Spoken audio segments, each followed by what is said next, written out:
Hello, I'm Babita Sharma. Welcome to Outside Source. Tonight, we start in the US, where President Trump is not having a good day. The Supreme Court has ruled against him for the second time in a week.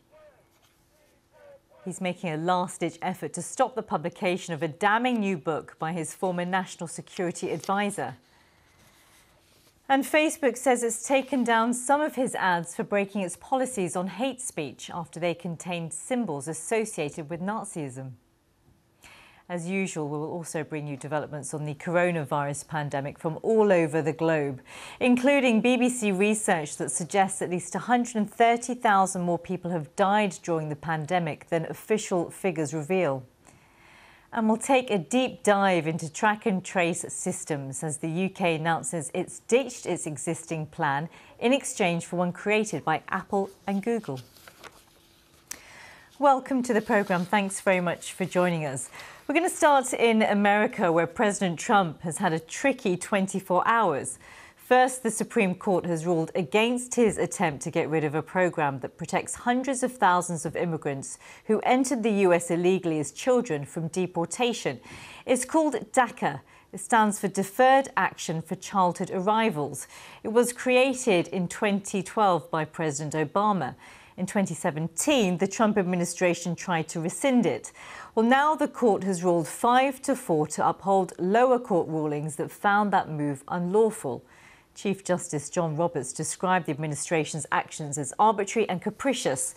This is the second Supreme Court ruling against the Trump administration in just a week. President Trump tweeted, "Do you get the impression the Supreme Court don't like me?" It's worth pointing out that he appointed two of those justices, Neil Gorsuch and Brett Kavanaugh, and that ideologically it currently leans towards the Republicans. Well, these were the scenes outside of the Supreme Court when that ruling was announced earlier today. Let's hear from one of the Dreamers. That's the name given to those undocumented youths brought to the US as children. I've had DACA since I was 15, 16 years old. It's allowed me to go to college. It's allowed me to get a full-time job. That could have all been stripped away had the court decided differently today. Anthony Zerka joins us live from Washington. We've got lots to talk about, Anthony, but let's start with the Dreamers. A bad day for Donald Trump, I suppose. That's a bit of an understatement, isn't it? Well, how significant is this? Yeah, considering that Donald Trump back in 2016 ran on the fact that he would be able to remake the federal judiciary system in a conservative image, put conservative judges on these courts, to see two very high-profile cases at the Supreme Court go against him has to be discouraging. Both obviously were close decisions. Both involved some conservative judges breaking over and siding with the more liberal judges. In this particular case, this DACA case, it was decided essentially on a technicality. The Chief Justice, John Roberts, said that while the president does have the power to rescind this DACA program, the way he did it, without crossing all the T's and dotting the I's, without having proper justification, that violated a 1940-era law that said you have to explain your administrative actions and provide grounding for them before you can go and make them. Anthony, stay with us because I want to talk about another thing that's on the president's mind. The Trump administration is making a last-gap attempt to stop the publication of this book. It's the memoirs of the former National Security Advisor, John Bolton. A judge will decide in the next 24 hours whether the publication can go ahead next week as planned. But plenty of extracts have already been published in the press, and they are not flattering for the president, to say the least. John Bolton says Donald Trump approached China's president for help in getting re-elected. Mr. Bolton writes, he stressed the importance of farmers and increased Chinese purchases of soybeans and wheat in the electoral outcome. This is John Bolton being interviewed on American TV. You say that you were astonished by what you saw. A president for whom getting re-elected was the only thing that mattered, even if it meant endangering or weakening the nation? Well, I think he was so focused on the re-election that longer-term considerations fell by the wayside.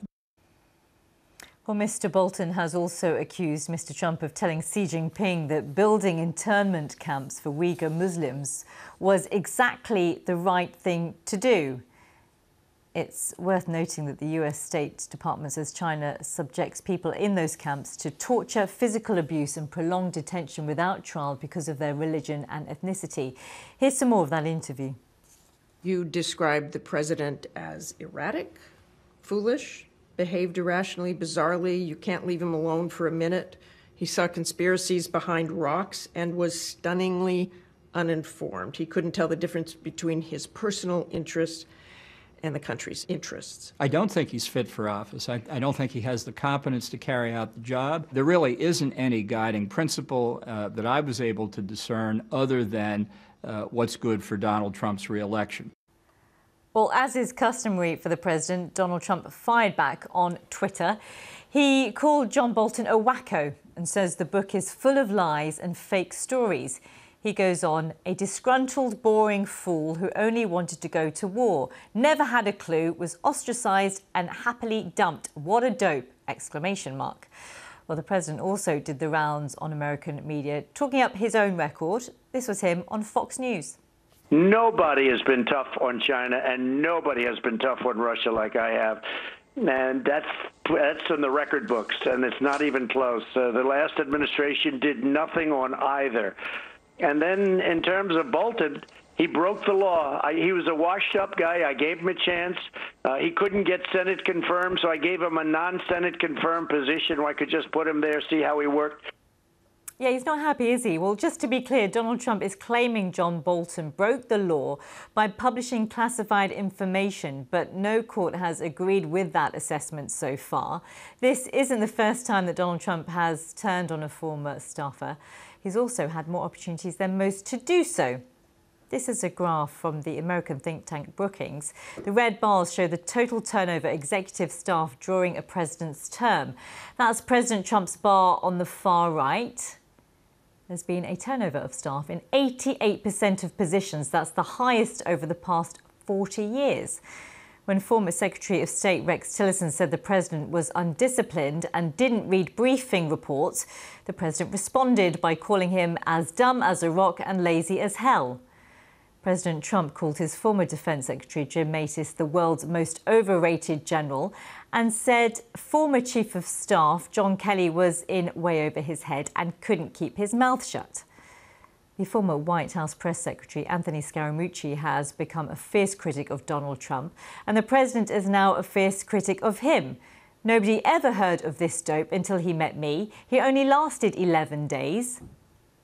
Anthony Scaramucci has been talking about what it's like to fall out with the president. This is what he had to say. It's Trump employment syndrome. You try to like President Trump, you end up working for him, you experience the blowback, the insecurity, the shrapnel, the litany of lies, and then you start various coping mechanisms. You know, there were gasps, Anthony, when I was reading that out. 88% of a turnover of staff under the Trump administration. I mean, he's trying his best to block this publication for John Bolton's book, but already the juicy bits are out there, aren't they?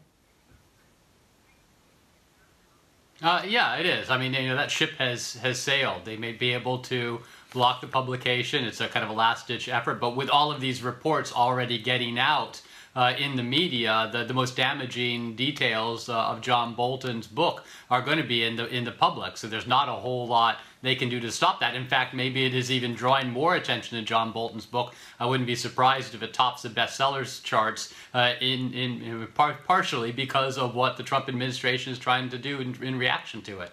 Anthony, I want to get your reaction to another development, and this has to do with Facebook, that made this announcement that it has taken down posts from the Trump re-election campaign because they violated the social network's policy against organised hate. One is reported to have complained of dangerous mobs of far-left groups destroying our cities and rioting, and including a red triangle upside down, the symbol for political prisoners in Nazi concentration camps. Anthony, what is your reaction to that? And have we heard anything from Donald Trump on this? We haven't heard anything specifically from Donald Trump. We've heard from his campaign, however. They said that the upside-down red triangle is a symbol that Antifa itself uses, and that there's a red upside-down triangle emoji on the Facebook page. So if this were a controversial image, they certainly didn't know about it. But I think what the significance of this is it's showing that Facebook may be starting to move towards regulating the Trump campaign's postings a little more. If you remember, when Twitter took down several of Donald Trump's tweets just a few weeks ago, Facebook and Mark Zuckerberg came out and said, well, you know, we don't really get into policing the speech of politicians. So this is perhaps a sign that Facebook may be reversing course a bit. Okay, Anthony, thank you very much for talking us through a very busy day in Washington. Anthony Zerker there. Stay with us here on Outside Source, still to come. As the UK announces it's ditched its existing track and trace virus app in exchange for one created by Apple and Google, we've looked at how track and trace is working or not around the world.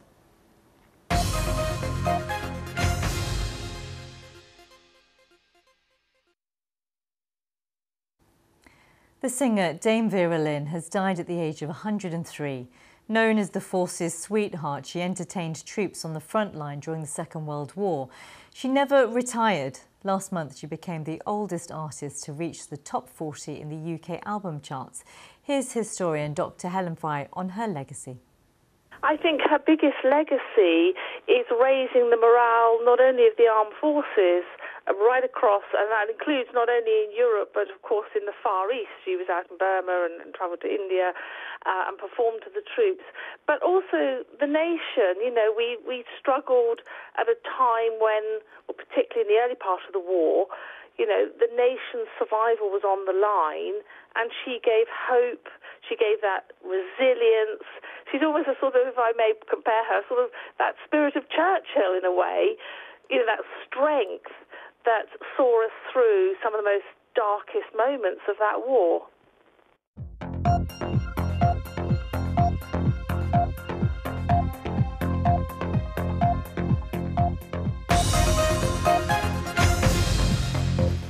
This is Outside Source, live from the BBC Newsroom. I'm Babita Sharma. The US Supreme Court rules against the Trump administration's bid to deport hundreds of thousands of immigrants who were brought to the US illegally as children. Let's take a look at some of the other day's news for you now. And Russia's ambassador in Germany has rejected as groundless accusations by German federal prosecutors that Moscow ordered the killing of a former Chechen rebel commander last August. Earlier, prosecutors charged a Russian national with the murder of a Georgian national of Chechen origin. The victim was shot dead in a Berlin park. This image has emerged showing a crude weapon purportedly used by Chinese forces in the fatal clash along China's disputed border with India on Monday. The fight in the Galwan Valley left at least 20 Indian soldiers dead and has raised tensions between the two powers. To date, over 450,000 people around the world have died because of coronavirus. But the BBC has found the pandemic's real toll is far higher. Analysis shows that another 130,000 people have died than would normally be expected if 2020 was any other year. This is what's known as excess deaths. Out of the 27 countries we looked at, Ecuador has seen twice as many deaths since the outbreak there began, with a 108% rise in the mortality rate compared to other years. In Italy, there was a 40% rise in the number of deaths, and elsewhere in Europe, the figures in Spain and Belgium were also disturbing. And 55% more people than usual died in Indonesia's capital of Jakarta. Sophia Betiza has more. A father buries his youngest son.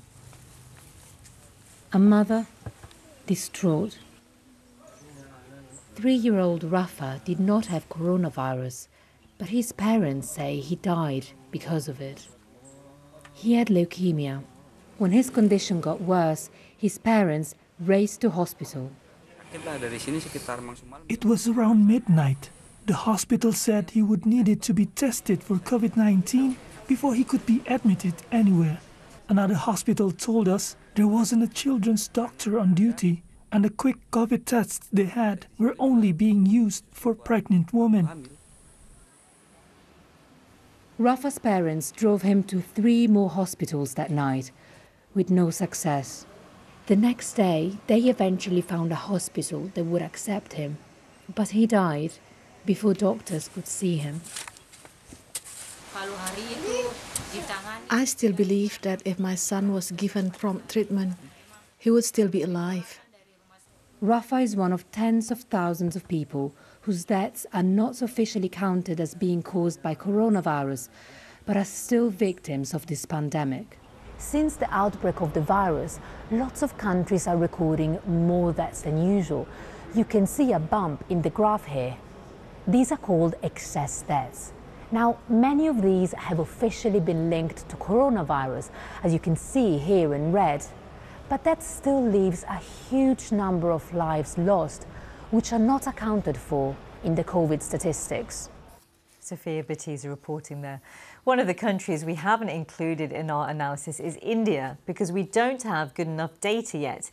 Even before the pandemic, only 70% of deaths in the country are formally recorded, and only 1 in 5 deaths are certified by a doctor.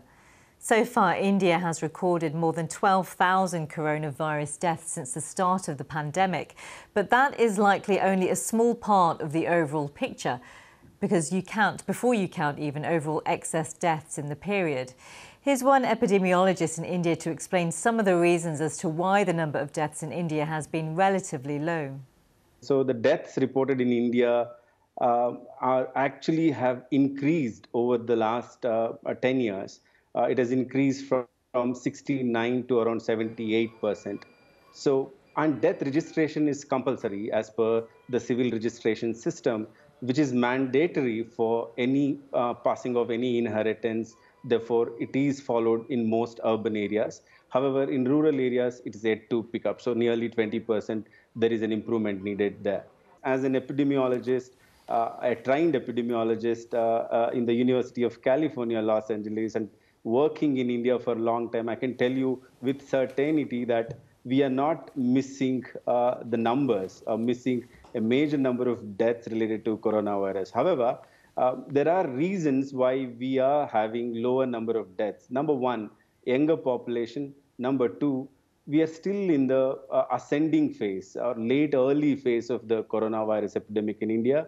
As we move forward, we will get the numbers. Currently, we are around 9 per million deaths in India, which is approximately, much lesser compared to the entire world, which is having around 200 plus deaths. So we will have increased availability of data in the future. But more importantly, and this is my hypothesis as of now, Indians might have had cross-infection with the other types of coronavirus earlier. Therefore, most young people would have had probably immunity for even the novel coronavirus. And only future examinations might reveal this. That's Dr. Giridhara Babu there. In Russia, a health watchdog has reported that nearly 500 medics have died after contracting COVID-19. That's a huge increase from just over 100 doctors, nurses and other health workers who were reported to have died last month.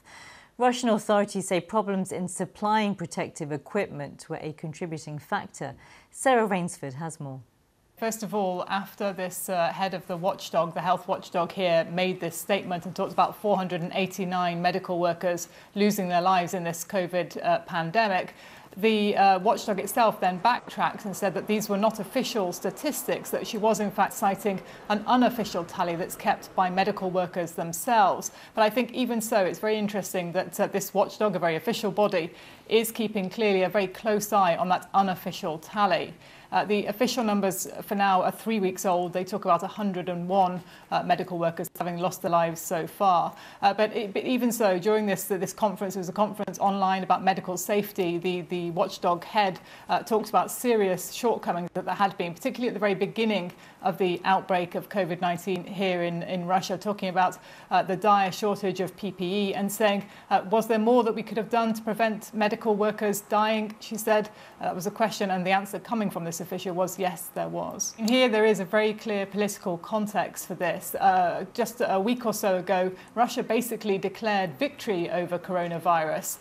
There was seen to be a stabilization in terms of the number of cases being reported every day, and certainly the number of fatalities, specifically talking about here in Moscow as the heart of the epidemic. But that seems to be because there is a whole raft of very important political dates coming up. First of all, the Victory Day parade on the 24th of June, and then following that, a key vote for President Putin on constitutional reforms that will allow him to stay in power for another 2 terms. And it seems quite clear that the relaxation of restrictions that we've seen in coronavirus terms over the past few days, much more people on the streets, much more things opening up, is very clearly linked to the political agenda here. So there's a lot of concern that this opening up, whilst it's very welcome, people were very frustrated with the lockdown here, could very well lead to another increase in cases very soon. That's Sarah Rainsford. The UK has announced a change of strategy in its efforts to track and trace COVID-19. It's ditched its existing plan for a virus app in exchange for one created by Apple and Google. Track and trace is of a huge importance because it's seen as central to controlling the virus while lockdowns are eased. And the UK is far from the only country grappling with how to implement it effectively. Ros Atkins has more. Around the world, lockdowns are easing, and a new approach is taking centre stage. Tracing and quarantining every contact. We will have a test, track and trace operation that will be world-beating. We need that tool so we can open up the economy. But can track and trace deliver, and can we trust it? Time and again in March, we heard about flattening the curve, and in most countries, it's happened. These are infection rates in the UK, Italy and France. And because of graphs like these, lockdowns are being eased. But now attention's turning to controlling new outbreaks. The WHO is clear. When systematically applied, contact tracing will break the chains of transmission of an infectious disease and thus is an essential public health tool. So what is contact tracing?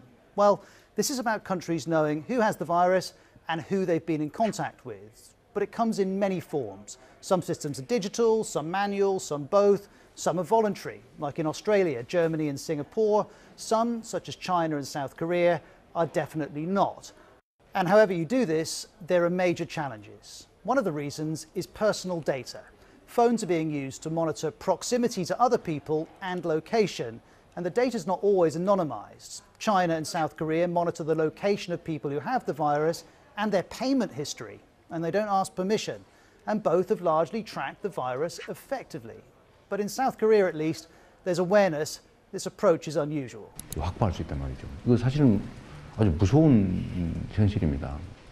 그러나 감염병 사태가 아니라면 절대 그래서는 안 되지만. Scary is the word for many people, unacceptably scary, whatever the public health benefits. Amnesty International has warned Bahrain, Kuwait and Norway's contact tracing apps are highly invasive surveillance tools. Well, now Norway's suspended its app, and Germany's been mindful of these concerns. Its app doesn't log your location. But there's an acknowledged tension here between protecting people's privacy and how well the virus is tracked. And then there's the challenge of getting people to sign up.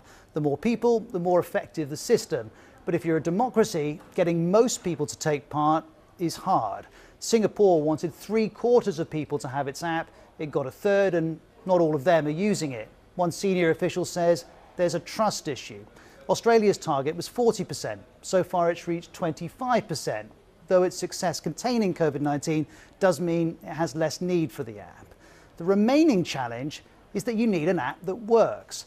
In Moscow, a quarantine tracking app has been fining people for being outside when they weren't. Australia's app has struggled to get Bluetooth connections with all contacts nearby. And then there's England.